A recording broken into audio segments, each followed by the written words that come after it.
এখন আছি বাঁশবেড়িয়া স্টেশনে। আমাদের বাঁশবেড়িয়া স্টেশনে যাব পুলিশ হসপিটাল। ট্রেন আমাদের ঢুকে গেছে। ভিড় ভালোই হয়েছে, ভেবেছিলাম ভিড় হবে না, সকাল সকাল বেরিয়েছি তবুও ভালোই ভিড় হয়েছে। সিট তো মনে হয় পাবো না, দেখি কি হয়। ট্রেনে উঠে গেলাম, এবার মাকে বসিয়ে দিয়েছি, আমি জায়গা পাইনি। হাওড়া স্টেশনে নেমে গেছি, যাব এবার বাস ধরতে। এগিয়ে যাচ্ছি আস্তে আস্তে বাস ধরার উদ্দেশ্যে। মা আমার সামনেই আছে, আমরা ধরবো পিজির বাস। বাসে উঠে পড়েছি, এখানে সিট পেয়েছিলাম, বসে পড়েছি। পিজির সামনে নামিয়ে দিয়েছে, এটা পিজির মেন গেট।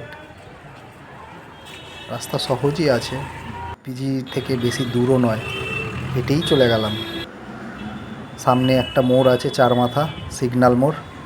এই মোড়টা সোজা টপকে যাব, কোনো দিকে বেঁকবো না, সোজা টপকে যাব। টপকে গিয়েই ফার্স্ট যে বাহাতে গলিটা যাবে, ওই গলিতে ঢুকে গিয়ে সামনেই পুলিশ হসপিটাল। আর একটুখানি এগিয়ে যাব, 2 মিনিটের রাস্তা। এই যে এটা হচ্ছে পুলিশ হসপিটাল, খুব দারুণ।